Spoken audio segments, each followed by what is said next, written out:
¿Quién es el que genera el gradiente de presión? Pues la bomba cardíaca. La bomba cardíaca es la que impulsa la sangre para que haya un flujo de un punto a otro. ¿Venciendo qué? Resistencias. ¿Sí? ¿Ok? Eso es lo que está diciendo la ley de Ohm, lo he repetido muchas veces. Ahora, yo también puedo definir el concepto de flujo, lo definí ahora con la ley de Poisson. ¿Y cuál es el factor, digamos, lo más importante que afecta el flujo sanguíneo? De todos estos factores que ya definí ahora, ¿cuál es el principal? El radio. ¿Sí? El radio elevado a la cuarta potencia, flujo. ¿Sí? Por eso, si yo tengo, por ejemplo, observen lo que está ocurriendo aquí. Este es un radio, pero un vasito con un radio N cualquiera, ¿sí? Cualquier diámetro que ustedes quieran. El flujo es N. ¿Qué pasaría si yo reduzco el radio, este N, a la mitad? O sea, reduje el radio. Entonces, al reducir el radio, ¿qué está reduciendo? ¿Qué reduce? El flujo. El flujo. Entonces, como es elevado a la cuarta potencia, lo redujo a la mitad, 2 por 2, 4, 4 por 2, 8, 8 por 2, 16. O sea que el flujo se redujo 16 veces. ¿Sí? Esto es lo que estaría ocurriendo si yo redujera el diámetro. O lo inverso sería igual. ¿Sí? Si este fuera n y yo lo dupliqué, ¿cuántas veces aumentaría el flujo? Pues 16 veces, viendo la ley de Poisson. ¿Sí? Tengan en cuenta eso.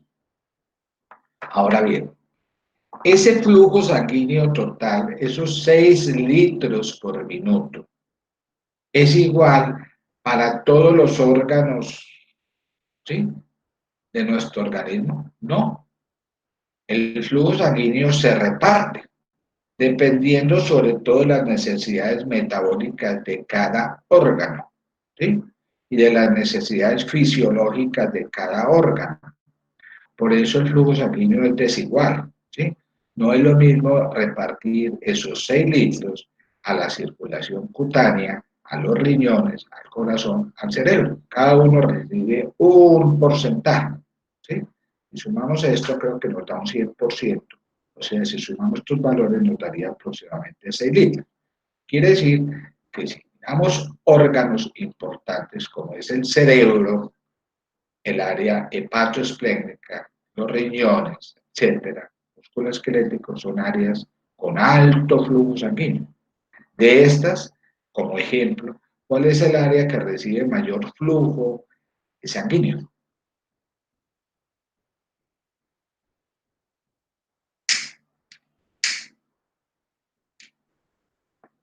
El hepatoesplénico. Claro. Entonces, cuando ustedes vieron por allá farmacología en primer año, vieron que muchos fármacos se repartían a órganos inicialmente que tuvieran alto flujo, una zona de alta flujo sanguíneo. Por eso es que muchos fármacos primero se reparten en los órganos de mayor flujo, como el cerebro, el área hematoesplánica y tal. Y finalmente ya se va, que es la segunda distribución, el efecto beta, de un fármaco se distribuye a áreas con menor flujo. Esto es la razón, ténganlo en cuenta. Pero no es lo mismo flujo que vascularidad, ¿sí? Este es el flujo expresado en porcentaje, ¿sí? Y esto es el órgano, qué grado de vascularidad tiene, cuánto recibe, ¿sí?, en mililitros de sangre por minuto por cada 100 gramos de tejido. Y si ustedes observan, sorprenderán que los riñones, miren acá, son los órganos más vascularizados. ¿Será porque tienen muchas necesidades metabólicas?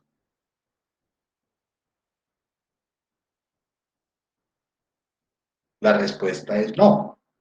Y entonces, ¿por qué los riñones son los órganos más vascularizados? Porque son los que tienen que filtrar la sangre para poderla depurar.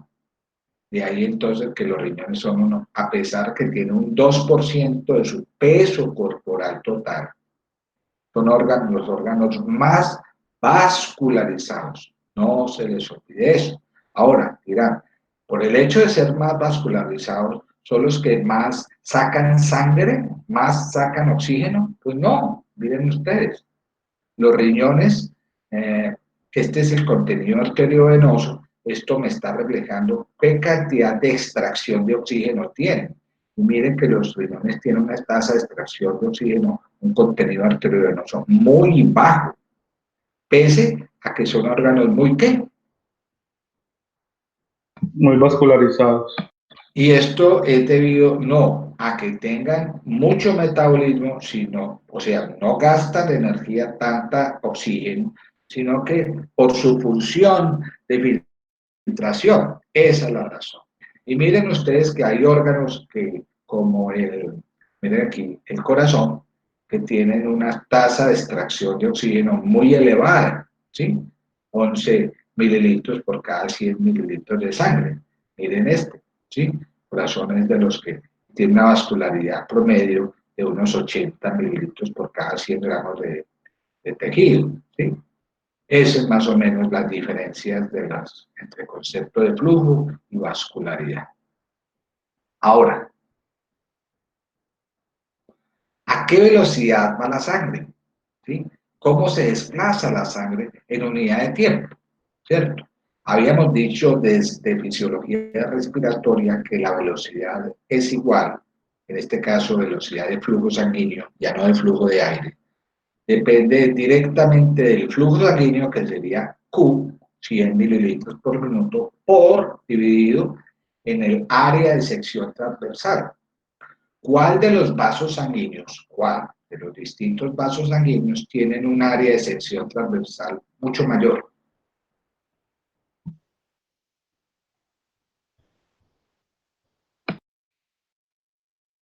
Los capilares.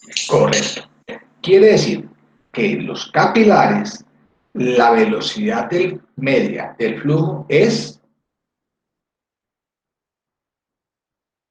que Pues sí, menor, es baja porque es muy baja. O sea, vean este señor caminando porque la velocidad de él es muy bajita. Este es el capilar.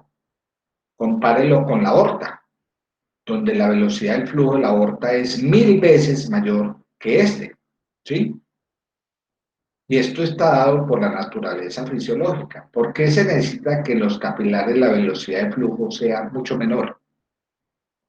Para el intercambio. Claro, para el intercambio. Exactamente. ¿Sí? Y aquí comparamos y miramos.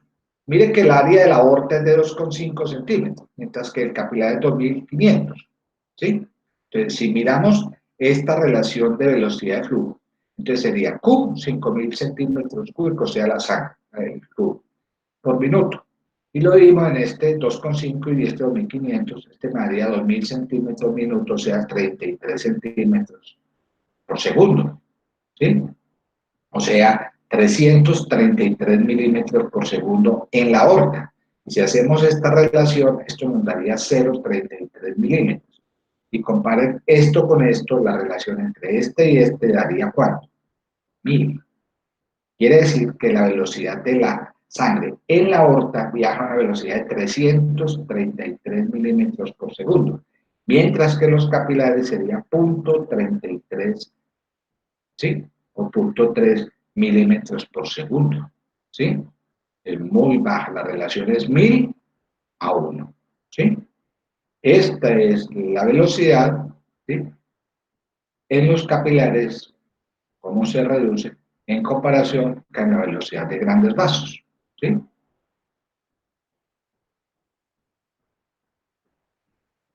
Aprovechamos también, hablando de velocidades de flujo, este principio de Bernoulli, que nos habla de la ley de la conservación de energía, ¿cierto? ¿Y qué nos dice el principio de Bernoulli? Pues nos dice que es muy sencillo, que la energía no se pierde, ¿sí? ¿Ok? no que se transforma. Eso, la energía varía, ¿sí? Y relaciona esa energía cinética potencial, ¿sí? Entonces, con dos conceptos, la energía cinética, que es la velocidad, y la energía potencial, que se refiere a la presión. ¿Y en qué sentido? O sea que la energía total, la suma de la energía cinética del flujo y la energía de presión siempre es constante. En otras palabras, si yo aumento el área de superficie, ¿sí?, de un vaso, ¿sí?, entonces, si aumento el área de superficie, la velocidad se reduce y esa velocidad se compensa con una presión elevada. Lo inverso también es cierto. A menor área, mayor velocidad y menor presión. Y eso es lo que veíamos en los vasos grandes y en los vasos pequeños como las arteriolas y los capilares, ¿sí? Entonces, aplicamos esto. Muy sencillo. Si el área de corte transversal de un vaso se incrementa, ¿sí?, pues ¿qué pasa? Este es el vasito, pasando por acá, y encontró un área aumentada.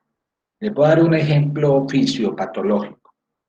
Esto es un vaso cerebral y encontró un vaso dilatado acá anormal, un aneurisma. ¿Vamos bien? Pues acá hay una zona aneurismática, por decir algo, ¿sí? Entonces, en esta zona, la velocidad del flujo sanguíneo disminuye. Ya vimos cómo la velocidad, si aumenta el área, la velocidad disminuye. Y esa pérdida de energía cinética, o sea, esa pérdida de velocidad, se balancea por un incremento de la presión. Presión. Correcto. ¿Sí? Y esta presión elevada, pues se eleva para mantener el concepto de energía total constante. ¿Qué consecuencia tendría que en una área del cerebro encuentra una zona aneurismática? Pues la presión se eleva. ¿Y esto qué riesgo tiene? Que se rompa el vaso. Claro, ahí está el concepto. Vea lo bonito, el concepto es muy sencillo.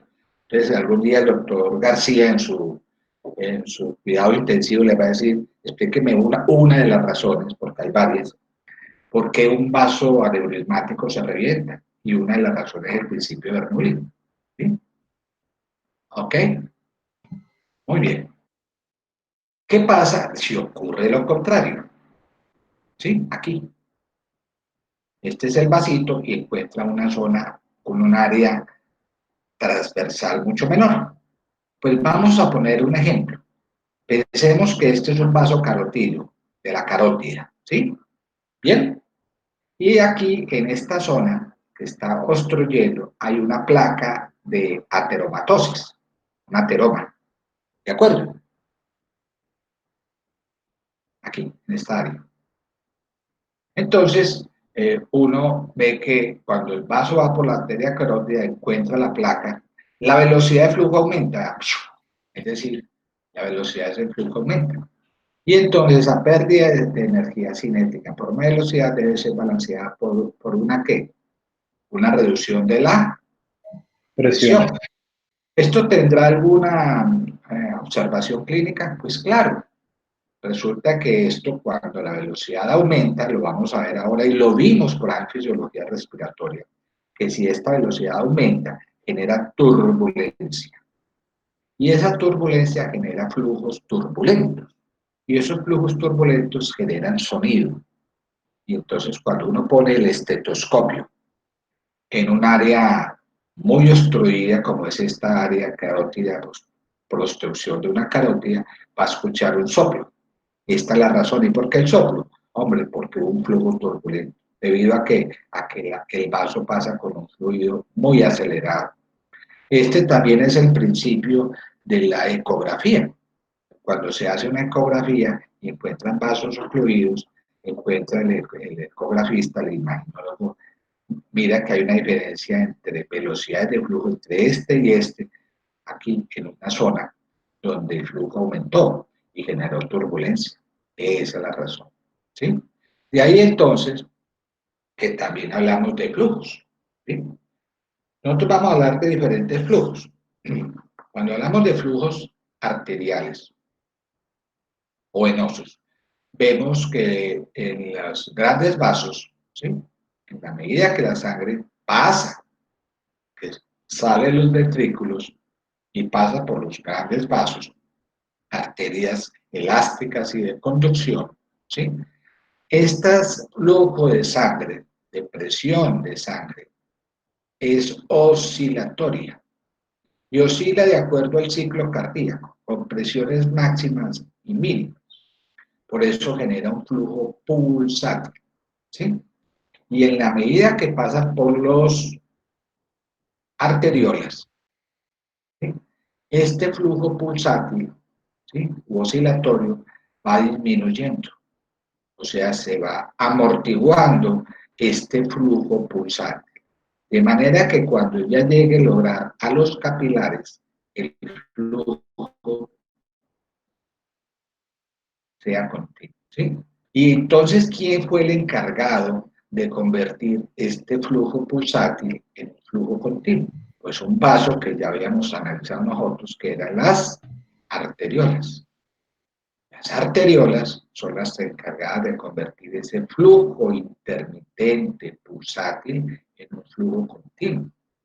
Para asegurar un flujo continuo, ¿sí? Que no sea dañino hacia los campos, ya lo habíamos comentado. También tenemos otro tipo de concepto, flujo laminar y flujo turbulento.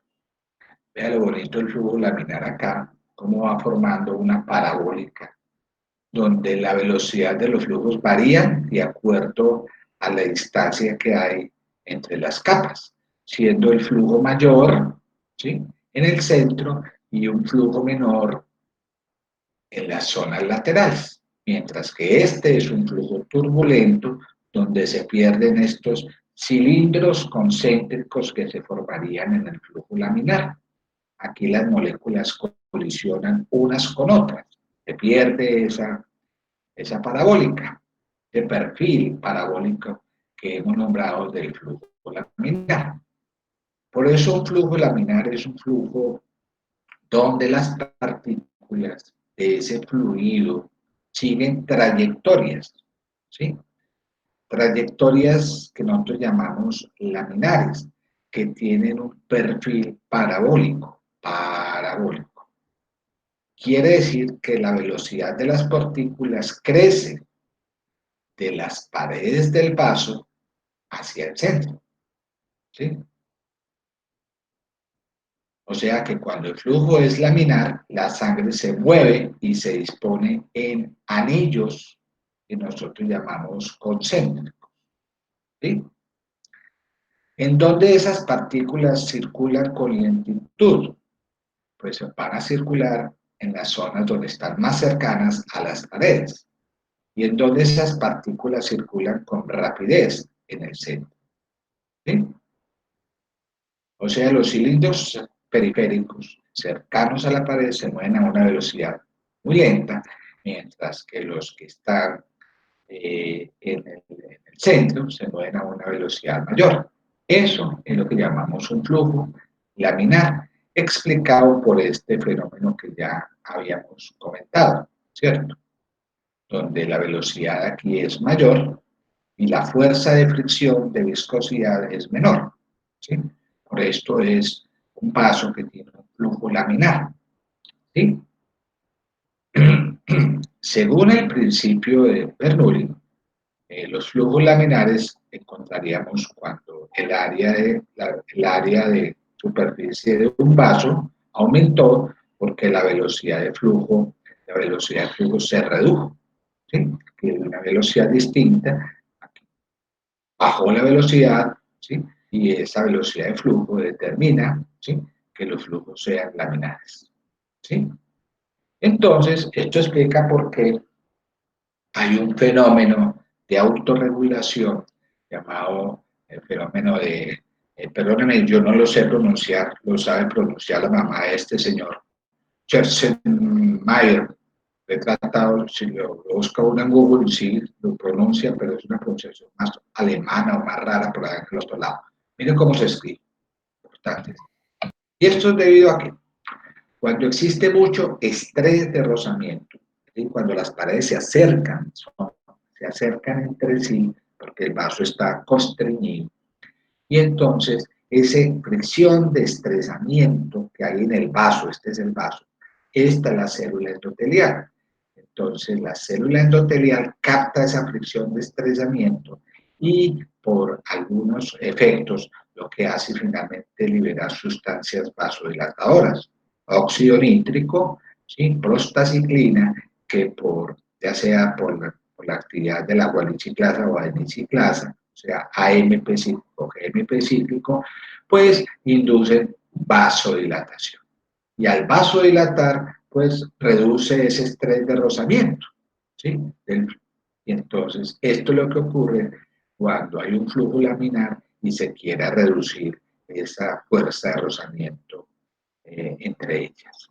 Es un fenómeno de autorregulación.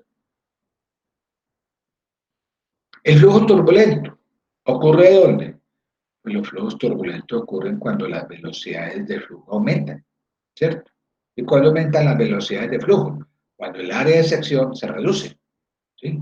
Entonces aquí se pierden esas características de cilindros concéntricos. Las moléculas se mueven en forma irregular, colisionan unas con otras, aumenta el estrés de rozamiento, aumenta la viscosidad, aumenta la resistencia al flujo, ¿sí? Y va a requerir más energía para su manutención, ¿sí? Distinto, ¿sí? Bueno, y esto es lo que explicaba, ¿no? El vaso se constriñe, va a generar velocidades mayores y allí se presentan los flujos turbulentos. Entonces, ¿cuáles serían las características de un flujo sanguíneo turbulento? Bien, cuando un área de sección de un vaso se reduce. Uno. Dos, cuando la velocidad de flujo aumenta ganancia de energía cinética, ¿cierto? Y cuando esto ocurre, pues la resistencia al flujo aumenta a expensas de esa reducción del vaso ley de Coisel, ¿sí? Y la viscosidad aumenta. Entonces, la característica es el flujo. Y esto explica por qué, por ejemplo, en ciertas situaciones se puede incrementar los flujos turbulentos. Un ejemplo de ello es la estenosis de una arteria por aterosclerosis, lo que yo les mostraba. Si este vaso tiene dos plaquitas ateroscleróticas, pues se presenta flujo turbulento, ¿sí? O lo mismo, cuando uno ocluye una arteria braquial en la toma de la presión arterial y ya luego lo va desinflando para escuchar el sonido sistólico, pues primero la arteria estaba ocluida y en la medida que usted está desuflando, pues está pasando la sangre a una gran velocidad y es por eso que usted puede auscultar ese sonido del flujo turbulento como un sonido, es lo que llamamos sonido, el sonido del sistólico, ¿sí? O lo contrario, que el flujo turbulento, perdón, aumenta, perdón, cuando hay una anemia severa, claro. Si cuando hay una anemia que se está reduciendo de hematocrito, si el hematocrito se reduce, entonces la viscosidad sanguínea aumenta, ¿sí? Perdón, se reduce. Entonces, se reduce esa viscosidad sanguínea, aumenta el flujo turbulento, aumenta el flujo de sangre y esto genera eso. Eso explica por qué los soplos cardíacos se escuchan en este tipo de pacientes con anemia severa a nivel del corazón. En conclusión, esto es lo que aparece la diferencia entre el flujo laminar y el flujo turbulento. Ante un flujo laminar, la velocidad es mínima, la presión es máxima. Y ante un flujo turbulento, la velocidad es máxima y la presión es mínima. ¿Sí? ¿Estamos bien? Bueno, ya hablamos de flujo. Ahora hablamos de resistencias. Resistencia vascular o resistencia sanguínea. Claro, para que la sangre fluya a través de los vasos, debe ser resistencia, que es una fuerza que impide, una fuerza de presión viscosa que impide que la sangre pase por los distintos vasos. Y ya lo decíamos ahora acá. ¿Y por qué? Porque es un fluido viscoso, ¿sí? porque hay resistencia al paso de este fluido por la sangre, de manera que si la resistencia va aumentando aquí, aquí y aquí, pues las presiones de los vasos van disminuyendo, ¿sí? De los distintos sitios, ¿sí? ¿Y dónde se localiza esta resistencia? Pues principalmente en las arterias.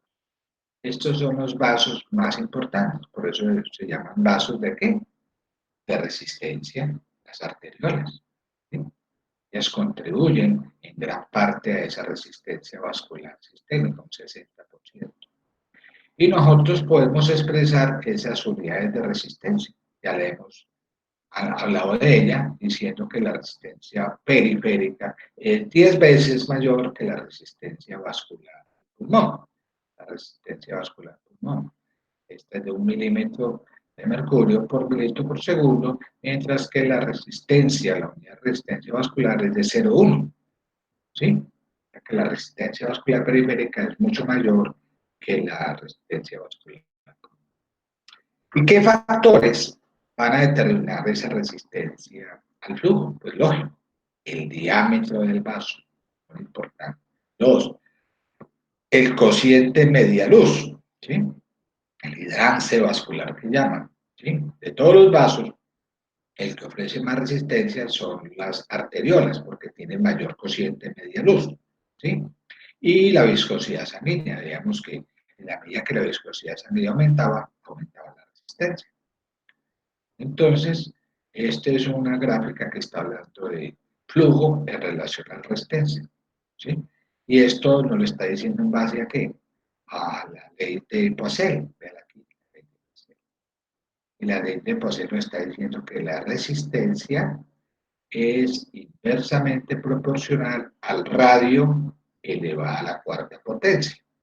Quiere decir que si el vaso se constriñe, su radio se reduce, pues la resistencia se eleva, elevada a la cuarta potencia. Lógico, ¿sí? Según la ley de qué? Posible. Entonces, si este es el vaso y el vaso se redujo a la mitad, la resistencia aumentará 16 veces, porque es la R elevada a la cuarta potencia. ¿Sí? Segundo factor que influye, el cociente media luz, lo que llaman el hidrance vascular. Y veíamos que de todos los vasos, las arteriolas son las que ofrecen mayor cociente media luz. También lo habíamos comentado. ¿Sí? Normalmente el árbol arterial aumenta su grosor diámetro progresivamente hacia las arterias, que son los vasos de resistencia. ¿Y por qué? Porque son las que convierten ese flujo pulsátil en un flujo continuo, ¿sí? O sea que en la medida que las arterias incrementan esta media luz, la resistencia periférica al paso del fluido aumenta. Y esta es la razón de que de un vaso grande hacia los brazos pequeños, el corazón tiene que generar un gradiente de presión que aumente en forma proporcional a esa fuerza de resistencia. Esto explica por qué en los vasos del centro, o sea, de la aorta, hacia la periferia, ¿sí? Esa presión de pulso que vamos a hablar ahora, esa presión diferencial aumenta. Y esto lo explicamos por esta gráfica. Esto está mostrando los tipos de onda de presión en relación al tiempo de las distintas arterias, en este caso central, torácica, a una arteria periférica, como puede ser la media. Y entonces se la resume así. Les corté un montón de cositas que no valía la pena y más bien le puse diciendo esto. Un vaso central, aorta, hacia la periferia. ¿Qué vaso? Pues se ve aquí la arteria pedia, la arteria del pie. Entonces, si miramos del centro a la periferia, vemos que la presión de pulso, la presión diferencial entre sístole y diástole, pues presión sistólica, esta diastólica, sistólica, aumenta progresivamente. ¿Y por qué aumentó? Por lo que yo decía, ¿sí? Porque esos vasos van aumentando su grosor, diámetro, ¿sí? Y eso explica por qué en esos vasos, miren acá, centrales, ¿sí? Esa presión de pulso va aumentando progresivamente comparándolo con un vaso periférico, que es la arteria tibial, ¿sí? Que es la arteria tibial. No olviden eso. Y esto es debido a varias razones. Uno, porque la pared vascular de estas arterias grandes depende más de la matriz, ¿sí? Extracelular, la presencia de elastina, mientras que las arterias pequeñas dependen más del músculo liso vascular que ofrece más resistencia. ¿Sí? Muy bien. Todavía estamos hablando de factores que determinan la resistencia y veíamos la viscosidad sanguínea. Lógico. ¿Sí? Ya decíamos que si en un fluido como es de la sangre, el hematocrito aumenta, ¿sí? Aumenta la viscosidad, y al aumentar la viscosidad aumenta la resistencia, ¿sí? ¿Tiene alguna explicación, algún efecto importante aquí? Claro. Pensemos algo fisiopatológico.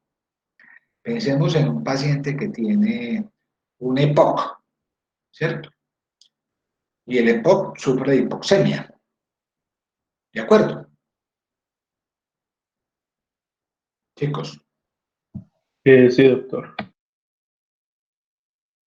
resulta paciente que ese paciente hipoxémico responde, y responde al riñón, liberando una hormona. Las hormonas se llaman eritropoyetina.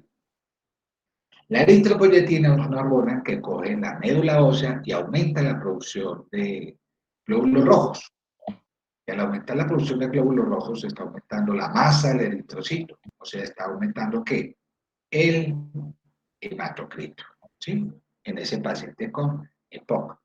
O sea que si ese paciente tiene una masa eritrocitaria elevada, tiene una eritrocitosis, porque el hematocrito se elevó por encima del 55%, ¿sí? Su viscosidad sanguínea se eleva, ¿de acuerdo? Es una sangre viscosa. Y esto eleva la resistencia vascular. Esto explica en gran parte el por qué los pacientes con EPOC tienen hipertensión arterial pulmonar, ¿sí? Y entonces uno pregunta, bueno, voy a manejar la hipertensión arterial pulmonar. ¿Cómo reduzco esa hipertensión pulmonar? Empiece por el principio. Corrija la hipoxemia. Si usted corrige la hipoxemia en ese paciente, corrige la producción de eritropoyetina, o sea, reduce la producción de hematocrito y de esa manera reduce viscosidad y resistencia vascular elevada. Una de las razones por las cuales los pacientes con EPOC se les coloca oxigenoterapia para reducir esto. ¿Sí?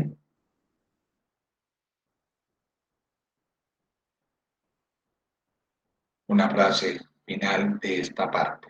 ¿Sí? ¿Les ha gustado? Sí, doctor, gracias. Bueno, Sí, doctor.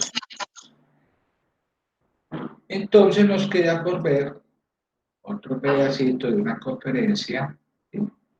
Que sería esta, ¿sí?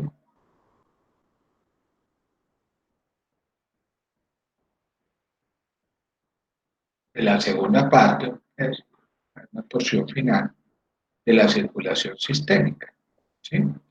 Ya hablamos de flujo, ya hablamos de resistencia, según la ley de Ohm, ahora hablamos de presión, la presión sanguínea. ¿Qué es presión? Bueno, es una medida de fuerza. Una fuerza que se aplica sobre la pared de un vaso, en este caso una arteria o una vena, ¿cierto? En la medida que ese corazón bombea sangre a través del cuerpo. Una forma de definirla. Otra forma de definirla es la fuerza, mire aquí, que ejerce la sangre sobre la pared de un vaso sanguíneo. Ya lo oído bonito. Una fuerza, ¿sí? Que ejerce la sangre sobre los vasos sanguíneos, ¿sí? O puede ser con esta gráfica, y la estamos viendo, la altura que alcanza la columna de mercurio o de agua al ponerse en contacto con cualquier punto del aparato circulatorio. ¿Sí? Eso es presión sanguínea. ¿Quedó claro?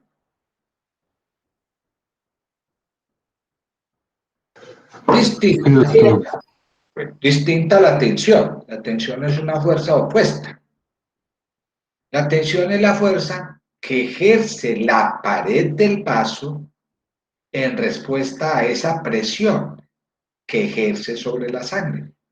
Entonces, si miramos acá, aquí en esta gráfica, vemos que tensión y presión son fuerzas distintas. La presión es una fuerza de distensión, mientras que la tensión es una fuerza de retracción. ¿Sí? O sea, la tensión es la forma en que las arterias reaccionan a esa presión sanguínea. ¿Sí? Y esa tensión es debida gracias a la presencia de la elasticidad de sus paredes. Los vasos quiere decir que por efecto de la presión, miramos acá, los vasos se distienden, ¿ven cómo se distienden? Pero también tienen la capacidad otra vez de volver a retraerse por su efecto elástico, distensión y elasticidad. ¿Sí? Porque igual que el pulmón, igual que el corazón, son elementos elásticos. ¿Se acuerda de la banda elástica?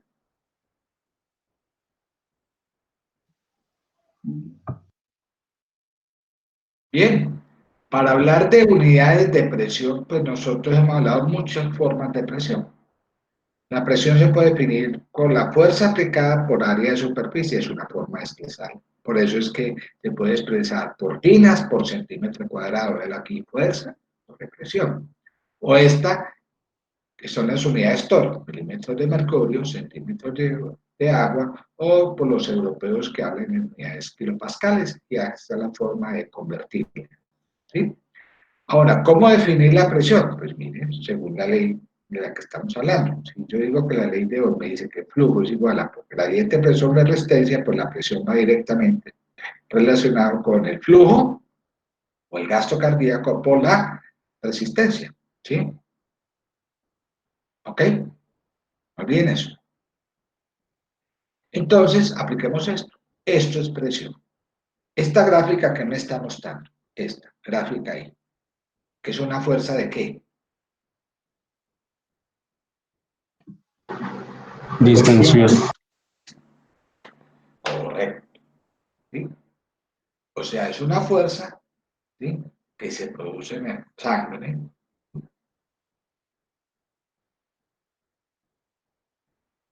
en unidad del área de superficie. ¿Sí?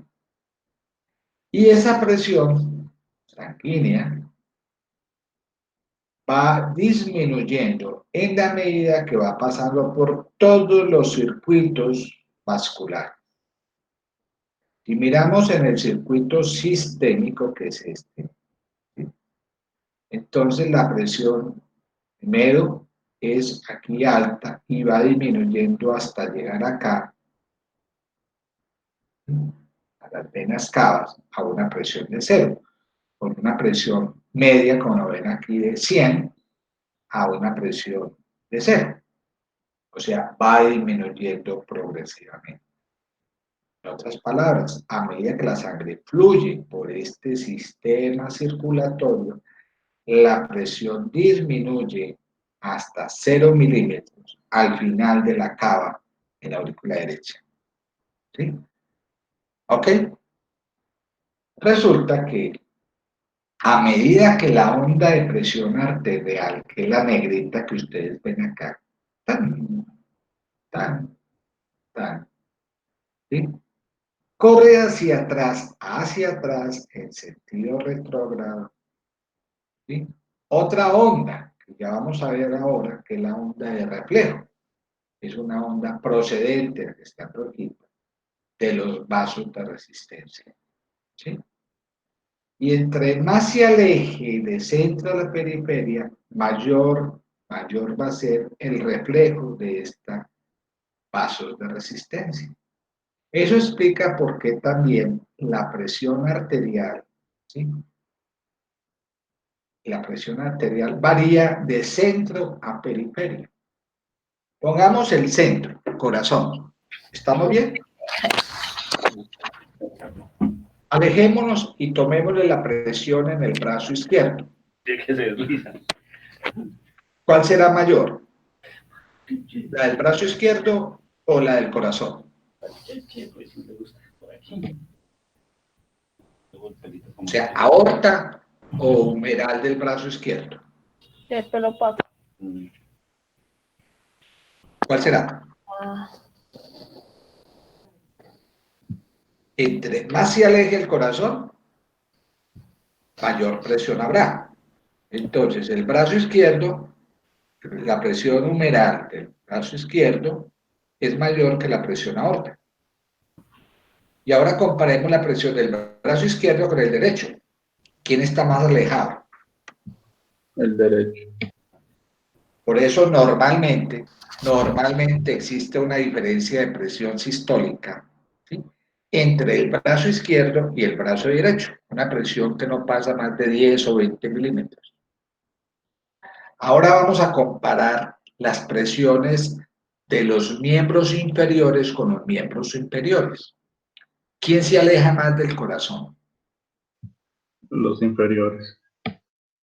Por eso normalmente la presión, ¿sí?, arterial maléolo en los tobillos es mayor que la presión que hay en los brazos, o sea, las presiones humerales de los brazos derecho e izquierdo.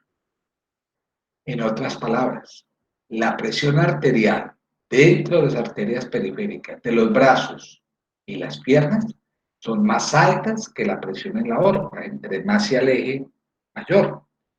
Y ustedes dirán, bueno, y entonces si la presión en los brazos es mayor que la presión en los miembros superiores es mayor que los miembros inferiores, ¿cuál es la diferencia? Una diferencia entre 20 y más o menos 30, 40 milímetros. Eso es lo normal, ¿sí? Esto me está diciendo lo siguiente. Este es el corazón, ¿sí? Y entonces aquí está generando ondas de presión. En otras palabras, la presión en este lado será mayor que este, mayor que acá y mayor que acá en la aorta. O sea que la presión en las arterias periféricas es mayor que la presión en las arterias centrales. Es decir, que existe un aumento gradual en la amplitud de la onda reflejada, ¿sí? De ahí que en laboratorio semiológico o en el examen clínico, uno puede hacer un examen que se llama índice tobillo-brazo, ¿sí? Este es un examen muy sencillo, lo hace el cardiólogo o el médico que tenga los elementos para hacerlo, que simplemente divide, ¿sí?, la presión sistólica, ¿sí?, de los miembros inferiores, ¿sí?, en relación a los miembros superiores, es decir, divide la presión de la arteria sistólica, la tibial posterior, la que tenga más altica, con la presión arterial sistólica de una de las arterias humerales, ¿sí?, la que tenga más altica. Y entonces uno simplemente divide esto, presión sistólica del tobillo sobre la sistólica del brazo, y debe encontrar que normalmente, la presión sistólica del tobillo es más alta, numerador, que la presión sistólica del brazo. Y miren acá, esto es el rango normal, entre 1 y 1,29. 1 y 1,29 quiere decir que es un poco mayor la presión en los miembros inferiores que la de los miembros superiores. Ahora, si yo tengo, por ejemplo, yo quiero encontrar, digo, no, pues un límite normal, puede ser entre 0,91, pero lo cierto es esto, miren esto, en amarillo, abajo. Si este cociente es menor de 0,90 y ahí va abajo, debemos sospechar que este paciente tiene una estenosis severa de esas arterias que está haciendo que el flujo, ¿sí?, el flujo de sangre y la presión en la sangre a los miembros inferiores está reducida.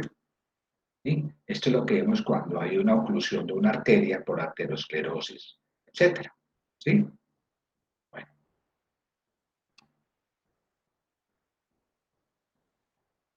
También veíamos que las presiones vasculares, en este caso arteriales,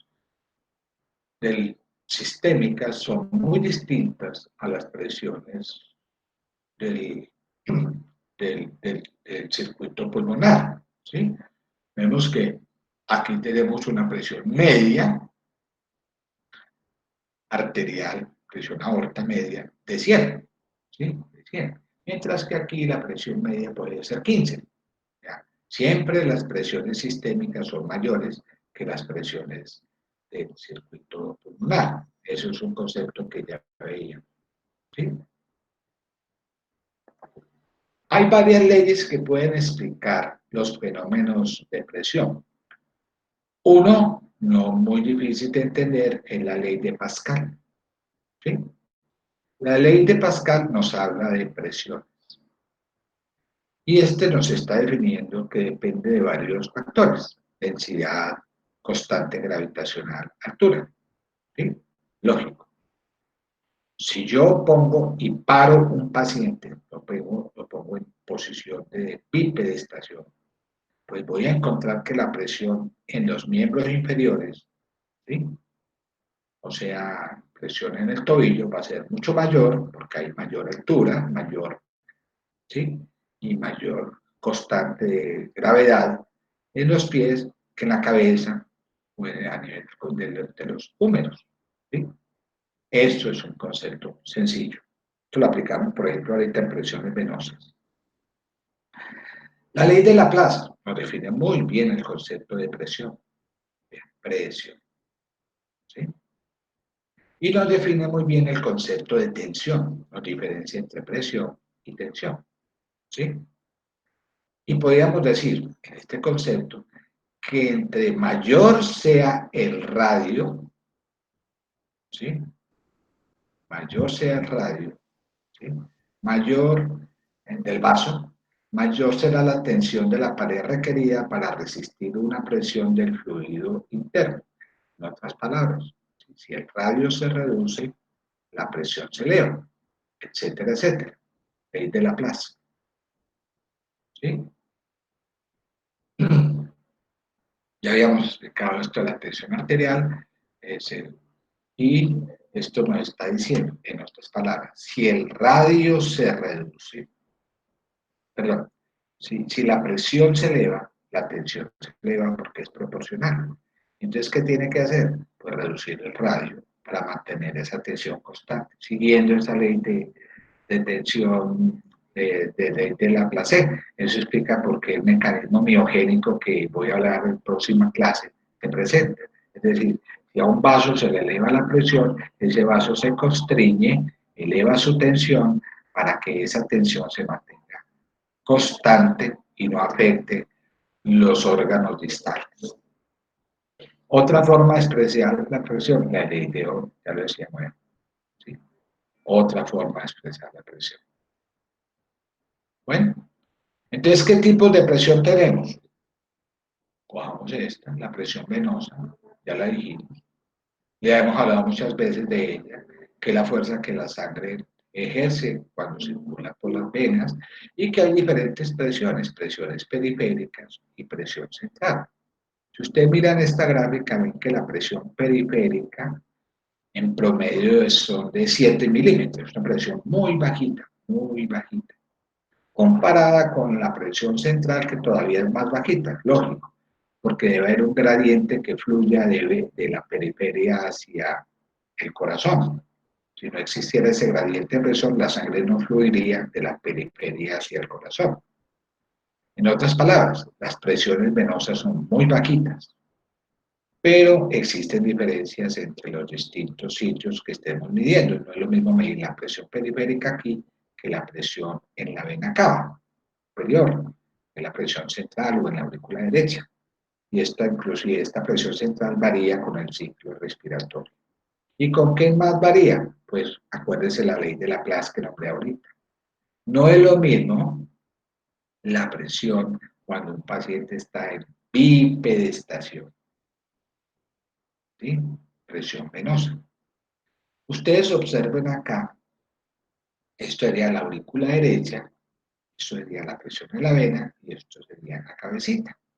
Y partimos de una presión, y aquí que sería 0, que es la presión venosa central promedio.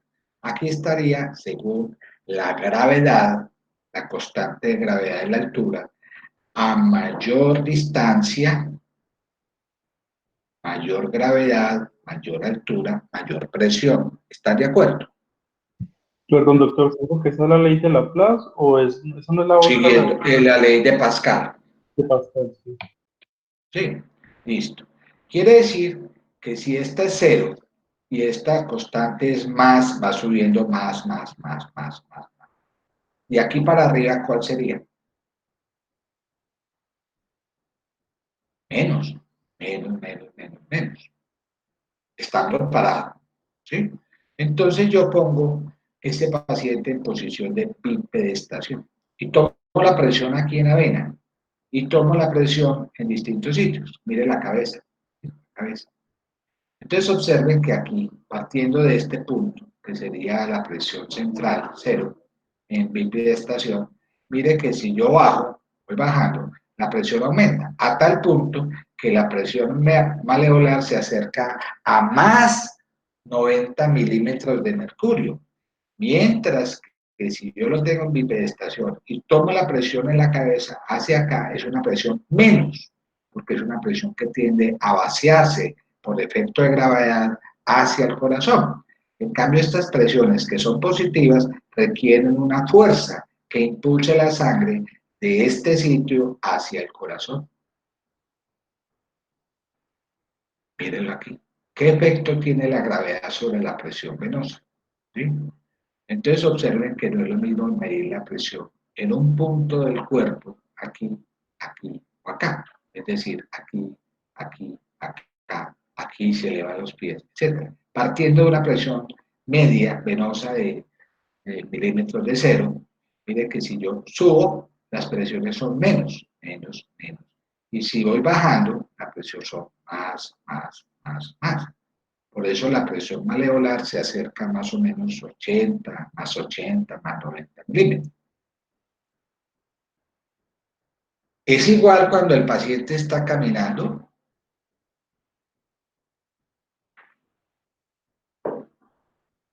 Y prende la marcha. ¿Qué opina? Vean la No, gravedad. doctor, ¿Ah? no, es diferente cuando camina. Claro. ¿Gracias a qué? Mírenla aquí. ¿Gracias a qué? A las válvulas venosas competentes, Uno. Y dos, a la bomba muscular de los... eso, a la bomba muscular de estos gemelos, que impulsan la sangre en sentido centrípeto. ¿Hacia dónde? Hacia el Corazón. corazón. De manera que esta presión que hubiese aquí a nivel maleolar, que era de cuánto, Más 80, más 90, más 80, más 90, desciende a cuánto, más 30. exactamente. Por eso es que es importante que si uno está mucho rato parado y no se mueve como un soldado de esos que vigilan el palacio de eso de Londres, pobrecitos, ustedes se imaginan cuando llegan a la casa cómo estarán esos pies, cómo estarán Hinchados. hinchados, porque la presión venosa eleva la presión hidrostática y eso produce edema. Por eso es que es importante cuando uno está parado que camine de vez en cuando, para que esta presión venosa que está elevada a los miembros inferiores, pues se eleve. ¿Bacano o no? ¿Sí? Sí, Bueno, señor. ahora, ¿será lo mismo la presión venosa cuando estoy en decúbito supino? No. Y aquí la fuerza de gravedad ejerce muy poco. ¿Sí? Sigue siendo un poquito más elevadita acá, sí, pero no tanto como acá, ¿cierto?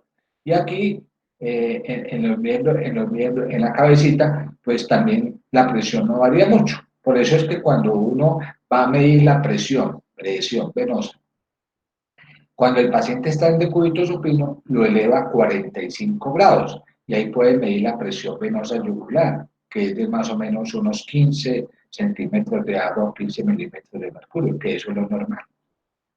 ¿Sí? Entonces, ¿cómo varía eso? Pues esa es la importancia. Varía de acuerdo a qué? A la posición. Ay, señor, usted se desmayó. Se desmayó.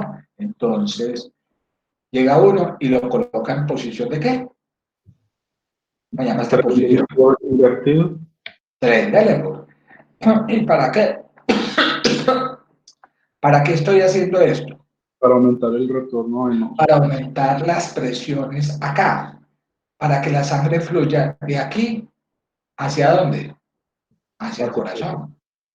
Eso es el manejo que nosotros hacemos de las presiones. ¿Sí? Y mire este movimiento tan bonito que hay acá. ¿Sí? De cómo la sangre, el movimiento de los pies, ¿lo ven? El movimiento. ¿Cómo hace que la sangre fluya hacia el corazón y hace que estas presiones se reduzcan? ¿Sí? Entonces ahora demos un ejemplo fisiopatológico para irnos. Hay una insuficiencia venosa. No hay esto, no se presenta. Hay insuficiencia en las válvulas venosas. ¿Qué pasaría? Aumenta la presión venosa más. Aumentaría la presión en las venas. Entonces esto genera una insuficiencia venosa con elevación de la presión venosa. Esto hace que estas venas que hay acá se dilaten, se vuelvan tortuosas y eso es lo que aparece como la presencia de válvulas, varices, ¿sí? Y entonces esas varices son no más que la manifestación de una insuficiencia venosa y el paciente tiene hipertensión venosa. Y si tiene hipertensión venosa, entonces dará las manifestaciones de una hipertensión venosa con elevación de presiones hidrostáticas, el paciente se hincha y hace un montón de manifestaciones clínicas que verán ustedes después en semiología. ¿Sí? ¿Les gustó? Sí, doctor, gracias. Bueno, sin afán, mañana vamos a ver ya todo lo que es el concepto de presión arterial. ¿Sí? Doctor, ¿Sí? una preguntita, ¿será que podría repetir lo de la onda de reflejo que había mencionado anteriormente? Ah, ahorita es complicadito porque me toca explicárselo más adelante cuando hablamos las ondas de Doctor, presión. Pero lo que se lo voy a resumir es acá. ¿Sí? Tranquilo, que no me asuste que eso es muy... lo que le voy a mostrar es esto, vea. Cuando la sangre fluye, ¿sí? Fluye, genera una onda de presión que va dirigida hacia los miembros inferiores. ¿Muy bien o no? Pero resulta que por efecto de la resistencia, ¿sí? Genera en la resistencia de los vasos periféricos, genera una onda de presión que se llama reflejada. Y esa onda de presión reflejada viaja en sentido opuesto, que es esta que usted ve aquí. Y finalmente va a generar una onda que doctor, se la voy a mostrar. Usted me la preguntó y me toca mostrársela como más adelante, ¿sí? Pero tranquilo, esta onda se la voy a mostrar acá. Esa la vemos el jueves, ¿sí? Esa ondita la vamos a ver el jueves. La muestro aquí, la última parte de la charla, ¿sí? Pero es interesante. Aquí le muestro esto.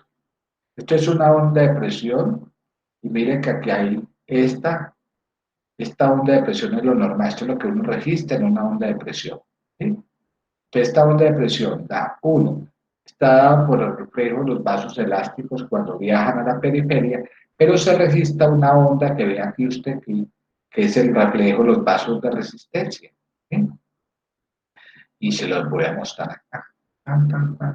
Vea lo bonito que vamos a ver mañana todo esto. ¿Sí? Perdónenme que usted me preguntó y yo lo adelanto. Tan, tan, tan, tan, tan, tan. Ya lo voy a buscar. Ay, venga, qué bonita. Se va a gustar poco a poco.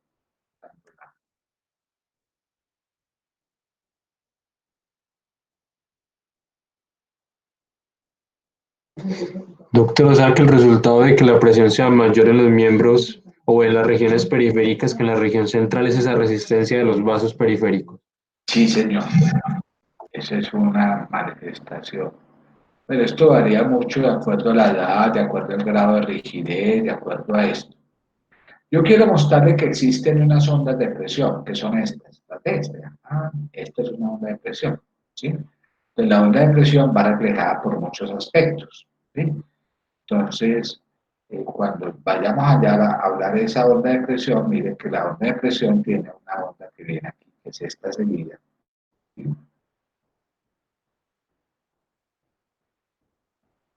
Eso. Ven aquí cómo se va formando. Una onda incidente y una onda reflejada. La onda incidente es anterógrada y la retrógrada es la onda reflejada. La onda reflejada es procedente de los vasos de resistencia. Entonces aquí tenemos una onda de presión arterial que tiene dos componentes. La onda reflejada procedente de la inyección del ventrículo izquierdo y la onda, perdón, la onda anterógrada de eyección. Y la onda reflejada que es producto de esa elasticidad y de esa resistencia que ofrecen los vasos periféricos, la llamada onda reflejada, ¿sí? Y entonces cuando estemos complicaditos, cuando estemos menos ya, un poquito con más esto, lo vamos a mostrar. Si esto fuera una aorta que no tuviera resistencia hacia afuera, pues daría una onda incidente, no hubiera onda reflejada. Pero resulta que si conectamos a la realidad, ¿sí? Con los vasos que hay en la periferia, los vasos por efecto de resistencia envían una onda refleja, que es la que usted está viendo acá, ¿sí? Y va viendo cómo se va formando, mira aquí, la suma de estas dos ondas, la onda incidente con la onda reflejada, ¿sí? La onda refleja, ¿sí? Eso es cuando estemos ya en esta, vea, por ejemplo, aquí. Entonces, la onda incidente se suma a la onda reflejada, ¿sí? ¿Ok? Esto es lo que vamos a ver más adelante para ir explicando, ¿sí? ¿Ok? Miren Listo, ustedes, gracias, doctor.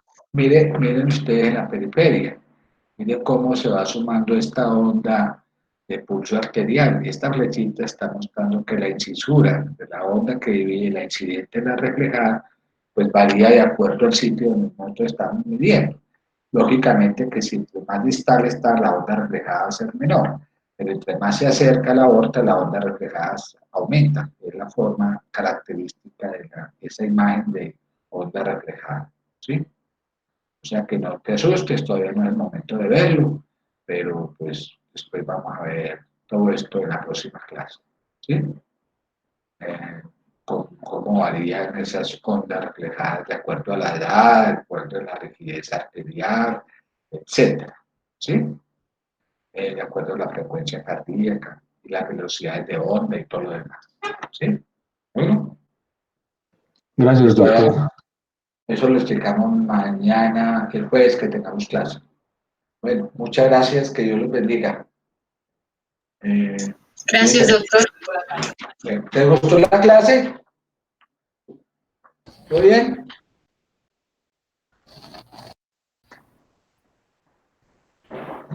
Feliz día. Gracias, doctor. Bueno, chao. Gracias, doctor. Bueno, muy amable.